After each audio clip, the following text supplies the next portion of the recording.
It was a spectacle unlike anything the UFC or any other MMA promotion for that matter has ever put on. A $20+ million love letter to Mexico, held in a modern wonder of the world that truly awed in ways I couldn't have imagined before seeing it, all as the backdrop for a card headlined by the UFC's latest money vehicle. But you can plan everything to the last detail except for the fights, and the marquee bouts couldn't remotely live up to the moment. I'm Tommy from MMA On Point. A massive thank you to the channel Hall of Famers who helped keep the lights on around here, and that was amazing, but the big fights didn't deliver.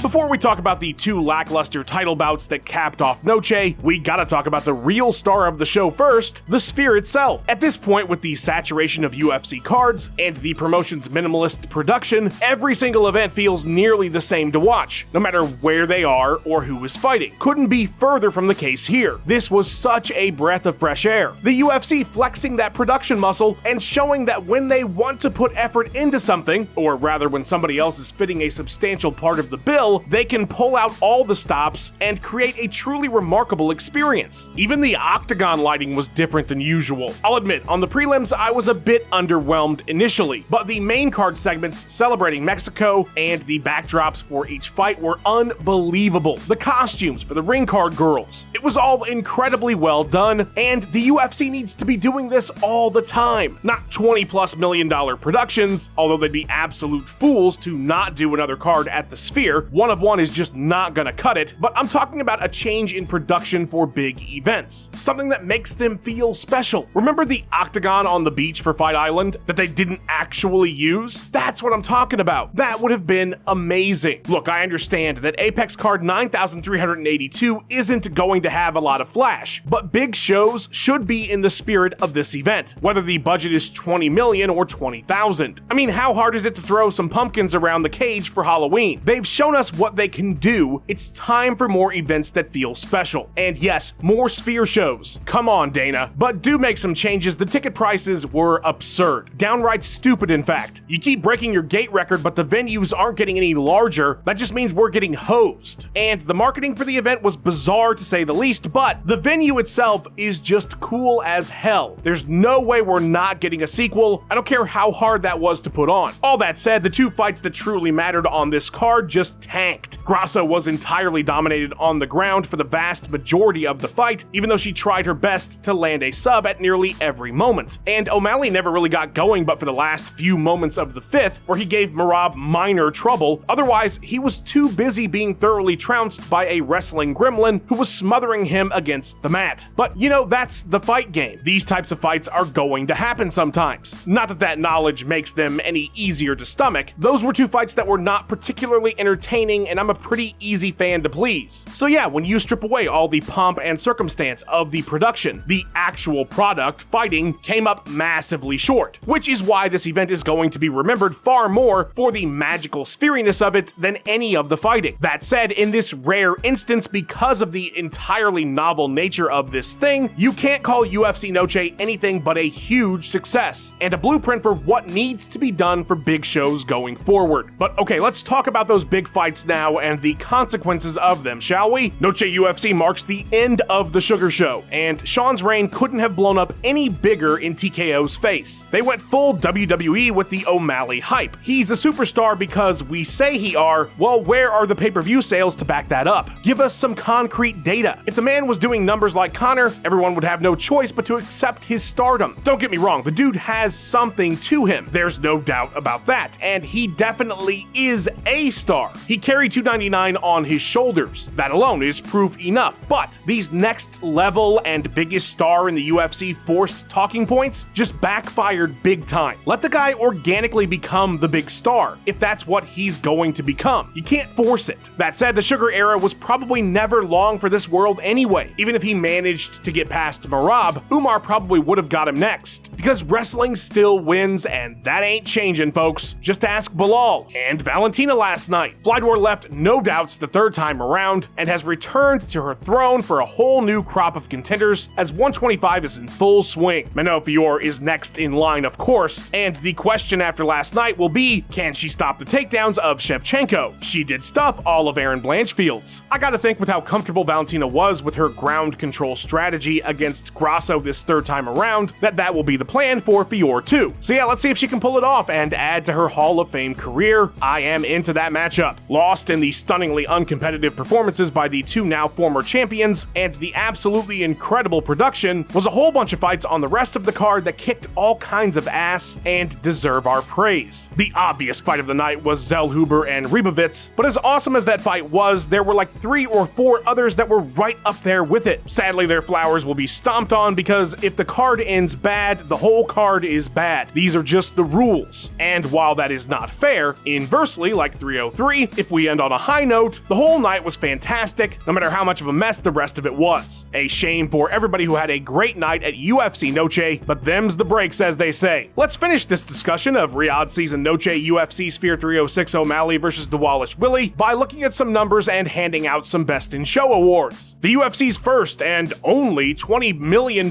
Sphere card, maybe, hopefully not, saw just 10 fights with 1 KO, TKO, 1 sub, and 8 decisions for a total cage time of 2 hours, 27 minutes, 4 seconds. 4 favorites came out on top last night while 6 underdogs prevailed. If you bet $100 on Ketlin Souza beating Jasmine Howergy by submission in the first round, you scored yourself a payday of $4,500. Man, I could really use that cash. Ronaldo Rodriguez is now on the 7th fight of a win streak. 2 of those are in the UFC, going back to losing on the Contender Series and failing to make it into the promotion, earning him our 7 the Hard Way award. There were a total of 653 strikes thrown in the absolute war between Daniel Zellhuber and Esteban Rybovits. That makes it the 6th most strikes thrown all time in lightweight UFC history. Diego Lopez joins Alexander Volkanovski as the only fighters to ever win a decision against Brian Ortega, but unlike Alex the Great, Lopez did not lose a single round on a single judge's card, so you tell me who has the better legacy. Shevchenko dominated with 16 minutes of control time, but she was also completely unhittable. Grasso landed 18 significant strikes out of 100, that is of course 18%. Her average is 43%, earning Valentina our Bullet Dodger award. That was the least significant strikes O'Malley has ever landed in a fight that went the distance in his entire career, with just 47. Merab tied Petr Yan's 6 takedowns for the most against Sean, but nearly doubled the control time on The Sugar Show. He also gave the longest post-fight interview in the history of the sport, but that's not official, I'm just going off vibes. And that is it! We did it! We did the Sphere and an autopsy about it. Let us now give thanks to the incredible Max Randall for the edit. He loses sleep so that you may enjoy this the morning after a big card, so show him all the love on his socials and go check out his awesome YouTube channel. Another huge thank you to our channel Hall of Fame members. You make putting this kind of content together so much easier. Folks, the join button puts you in the Hall of Fame as well and gives you access to exclusive content and other goodies. Like and subscribe so you get other autopsies on your feed after every big show. Leave a comment or 2 about every UFC Noche thought you have, and thank you so much for watching. Chiweewee!